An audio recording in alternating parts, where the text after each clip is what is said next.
G'day humans, welcome to the safe space for dangerous ideas. And one of the most dangerous ideas that I routinely have to wrestle with is the idea of how much resilience I have.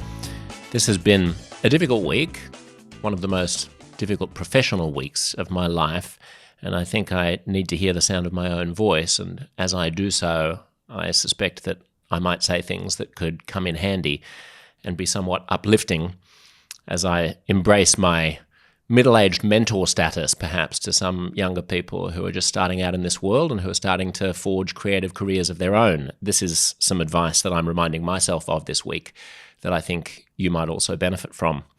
I won't go into great detail. Suffice it to say that there was a big project, a television project, which isn't going to happen in the way that I thought it was. And it's got me thinking about the ups and downs of life and the peaks and troughs of this crazy caper. It's time to reflect for me on what success looks like. And it's a reminder that what success looks like is actually more about what you do with failure than it is about what you do with success. Like, there's this illusion that we sometimes have that successful people are people who have lots of successes, but that's not true.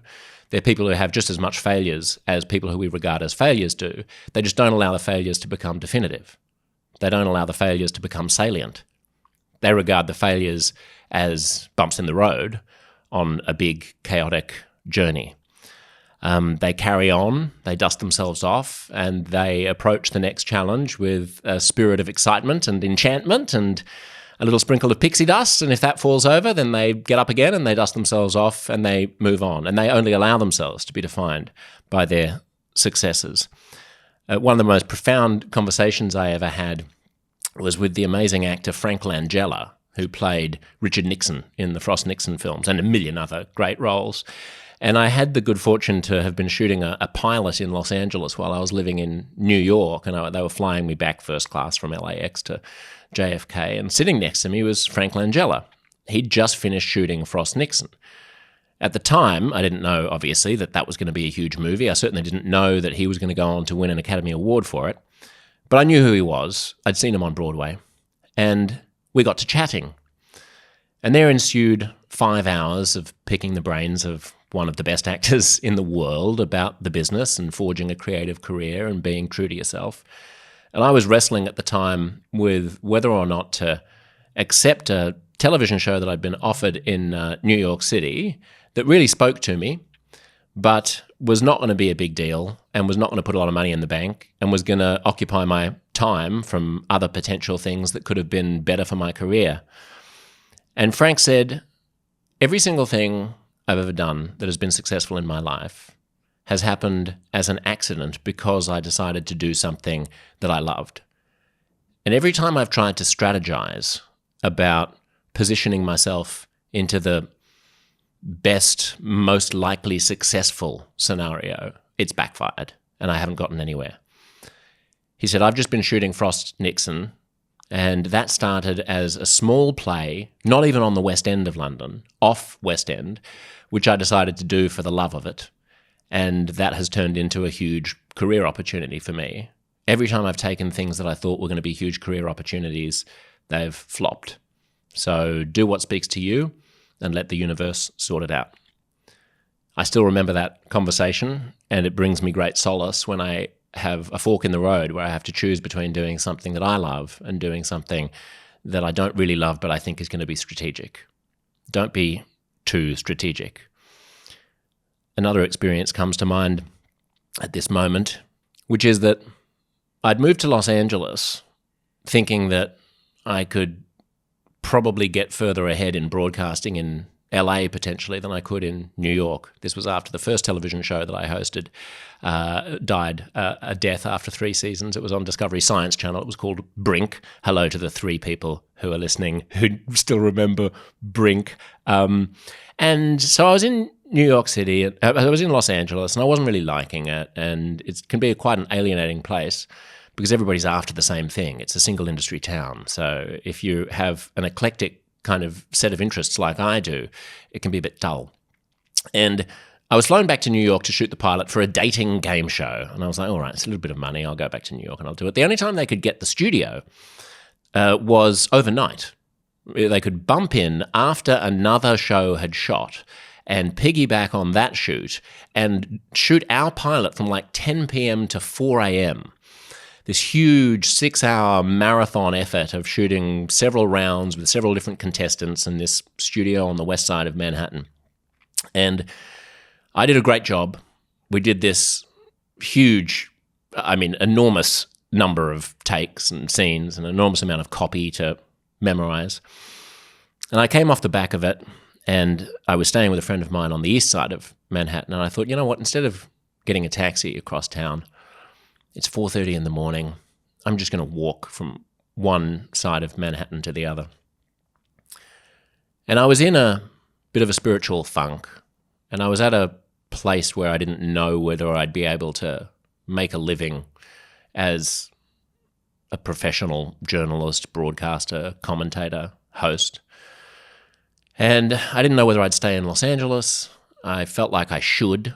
I felt like that's where there were going to be more opportunities.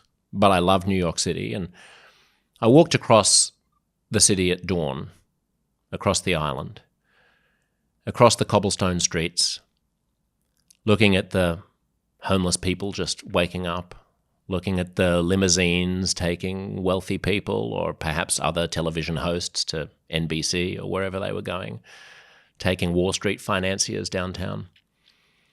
And I saw the garbage men doing their rounds as the sun slowly rose over the skyscrapers. And by the time I reached the east side of Manhattan, maybe an hour later, I'd decided that I was going to move back, that I was going to pack it in Los Angeles.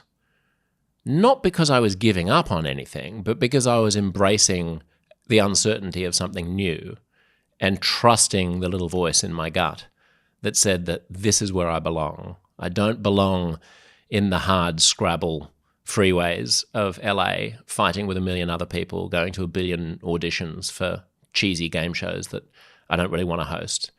I need to be in a hub that speaks to my soul, for want of a better word, at the risk of being corny. And I did move back, and within 12 months I'd booked the biggest break of my career, which was being a founding host and producer on HuffPost Live, which is the Huffington Post, which was at the time the most read online-only website in the world, was launching a 12-hour-a-day streaming talk channel. And had I been more strategic, had I been more conventional, I would have stayed in LA and I would have tried to strategize. I would have met with the right people. I would have gotten the right coffees. I would have gone to the right auditions. And who knows, I probably would have fallen on my face. Instead, I did what I felt I needed to do. I listened to the little flickering flame inside that said, this is your home. And it all worked out. So this is a long way of saying that success is as much about the story we tell ourselves and how we manage that story, and then how we manage our time. Let's talk a little bit about managing your time. If you're a creative person, especially if you're a young creative, it can seem difficult to get to the deep work that you need to do to create the things that you'd like to create. You know, when exactly do I carve out in the day the time to record the podcast or write the novel or draft the screenplay or jam with my music friends? Some loose principles about time management. I found it very useful to focus on one thing, only one thing. Don't have 3 things on the boil all at once.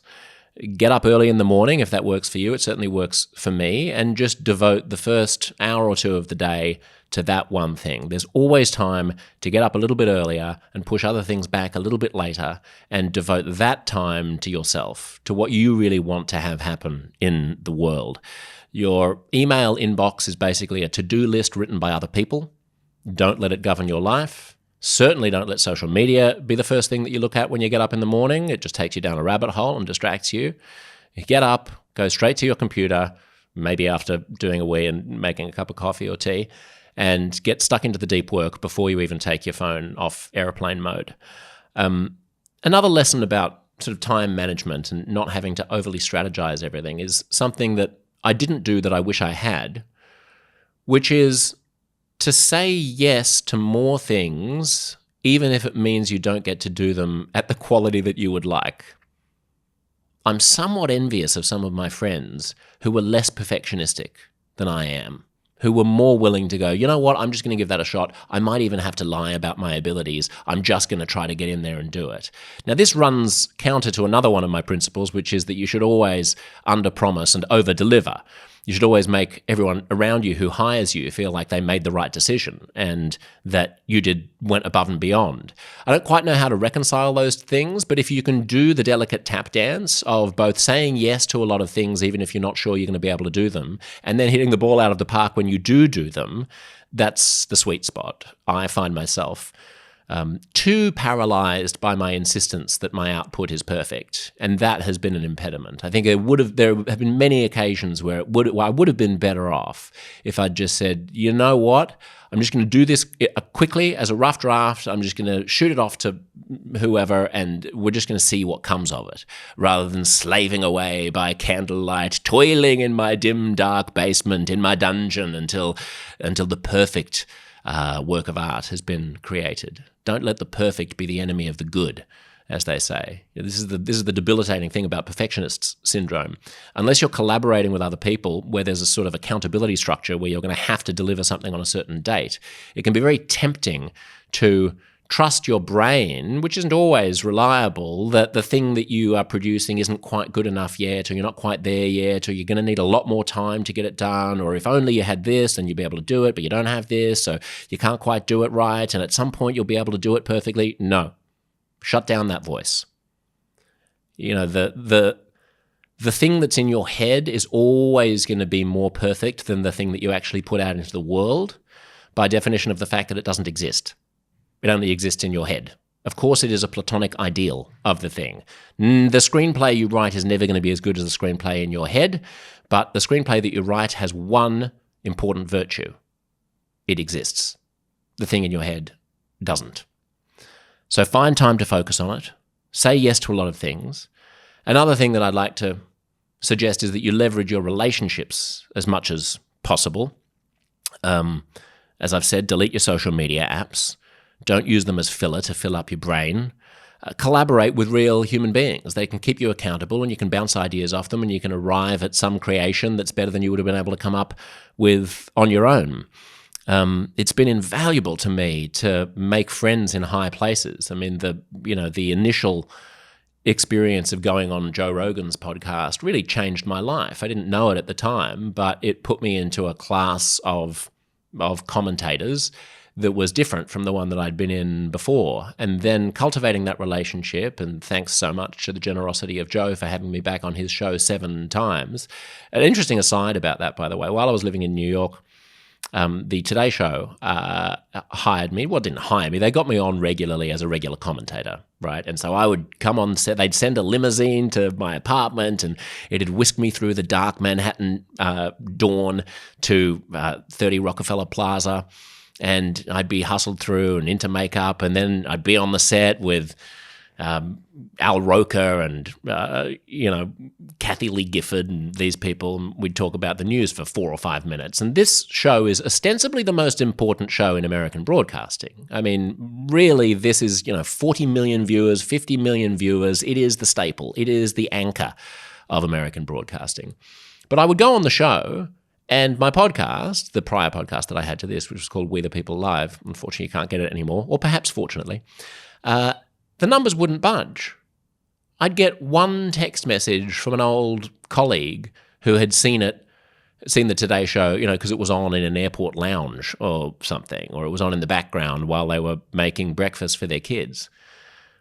By contrast, I'd go on Joe Rogan's show, and every single time, my podcast would be either number 1 or number 2 on the Apple iTunes list 48 hours, 24 hours after going on Joe's show. Which just goes to tell you something about conventional media versus new media and your ability to succeed in the new media space. Now, granted, Joe Rogan is an outlier because he's so gigantic. He's the elephant in the room. But it's extraordinary that people who are listening to his show are actually listening to his show. Those 40 or 50 million people who are watching the Today Show, are they actually watching the Today Show, or is, as I say, the Today Show on in the background while they're making breakfast for their kids? Do they really care about what's being said, or is it wallpaper? People care about what Joe Rogan is saying and what his guests are saying. They're paying attention. They're loyal. It's one of the things I love the most about doing this podcast. I get the sense from you guys when you communicate with me that you actually dig the show and that you pay attention to it and that you look forward to it, and that something in you, sparkles or enlivens when you see a new episode in your feed. I love that relationship. I love that relationship I have to podcasts that I love, and I love that relationship with you. That's just a long-winded way of saying leverage relationships, overpromise and under-promise and over-deliver. I certainly did that on, I think, every episode of Rogan's show. I certainly did it on every episode of the Today Show. I mean, the only reason the Today Show became a regular thing for me in New York was because I got the first offer for them to try me out. They sent through 5 stories that we were going to talk about. And do you think I went out and had beers and just got up a little bit hungover and then winged it? No. I spent the full day and well into the night writing exactly what I was going to say about each of those 5 things, putting in some jokes, some zingers, some personal references, a bit of teasing of Kathy Lee and this and that. And I pretty much learned it verbatim until I knew it by rote. And when I came in and I hit that set, I knocked it out of the bloody park. And they were like, "Oh, fabulous. Who's this guy? He wings things fantastically." No, I don't.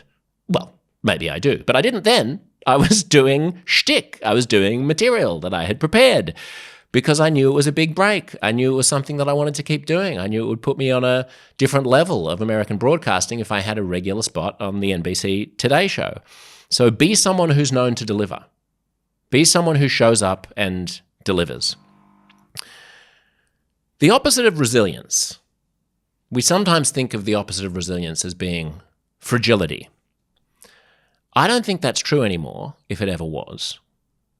When I interrogate myself in moments like this and I think, all right, well, how can I be resilient? The enemy of resilience is actually grievance. Grievance is my enemy. Grievance is the dark shadow stalking me and every creative person, I believe. It's not fragility, because we don't think of ourselves as being fragile, not most of us, not unless it's been inculcated into us. But it is quite easy to feel like we have been put upon, or that we haven't got our due, that our ship should have come in more than it has, that maybe there's something about us that is reflective, that reflects negatively. And of course, this is all nonsense. I mean, I have had no control over the setback that occurred to me this week. There was nothing I could have done differently. It was completely out of my hands. And yet my head goes to places of like, oh, well, maybe I wasn't right for this. I mean, this is just the human machine whirring away in the background, doing its mindless, unthinking dance. Pay it no heed. Don't get caught in traps of grievance. It's especially profound at the moment because of social media. There's almost a status to being aggrieved. There's a status to being put upon, to being a victim. And it's less about being fragile, not being able to get back up and dust yourself off. Because even if you have the ability to get yourself back up and dust yourself off, if you feel like there's a chip on your shoulder, if you feel like the world is against you in some way, or that the world should be behaving differently, should be giving you more than it is, that's bloody corrosive. That leads you nowhere. The world isn't obliged to give you anything. The world just is as it is. It's axiomatic. How you move through the world, how you deal with setbacks, that's in your control. I mean, the psychologists sometimes talk about spheres of control and where you put your focus. So there are things that, you imagine a sphere, a bunch of concentric circles on a page, right? And in the bullseye, there's a circle where there are things that you have total control over, like how you spend the time that you've got off. And then there are gradually expanding circles until there are things that you have no control over whatsoever, which might be international geopolitics or so on, Ukraine, something like that. Your psychological well-being is closely correlated to which of those circles you spend most time in, psychologically. Are you focusing on things that you can control? Are you focusing on things that you can do? Or are you focusing on things that are out of your control? And one of the bad things I think about the over-politicization of the globe at the moment and the kind of flattening universalization of our conversations on social media, where we're all talking about Gaza and we're all talking about Ukraine and we're all thinking about Trump, is it relocates your focus to the outer edges of those circles, things that you're not really in control of. Refocus your attention on the things that you can control. Refocus on your own discipline, your own diligence, even in just tiny, small little ways. So yes, avoid grievance, focus on things you can control. Another lesson that I'm mindful of, and have been really ever since departing the public broadcaster and going out on my own, is to care as little as you can what people you don't respect think of you. My goal is to be respected by people I respect. I don't care about the respect of people I don't respect. And engaging in conversations in the comments thread on Instagram or Twitter is basically a way of giving your phone number out to everybody in the world and then being surprised when people are nasty, when they text you nasty things. It's madness. Who cares what they think? The world is a big place. There are lots of people. A lot of them are going to believe stupid things. Some of them are going to love you and some of them are going to hate you. I'm not in it for the likes. I'm in it for the respect of people who I respect. I had a funny moment recently, well, funny and somewhat depressing, where I was in an elevator and there was a woman in it, and then she got out, and as she turned around, she saw me, and she said, "Oh, you Josh Stebbs?" And I said, "Yeah." And the doors started to close. She jabbed her hand in and blocked the doors from closing. And she said, I'm so sorry. I just wanted to ask you a question. I said, "Yeah, what?" I'm like waiting for the doors for her to remove her arm so the doors can close again. She goes, "To hear the rest of this conversation, go to uncomfortableconversations.substack.com/listen, and you will get your own personal premium podcast feed with at least 3 extra episodes of the podcast every month and heaps of extra stuff, including the remainder right now of the fabulous conversation you've just been hearing. If it was worth listening to this much of, don't rob yourself of the rest. Pull out your phone right now and search for Uncomfortable Conversations on Substack.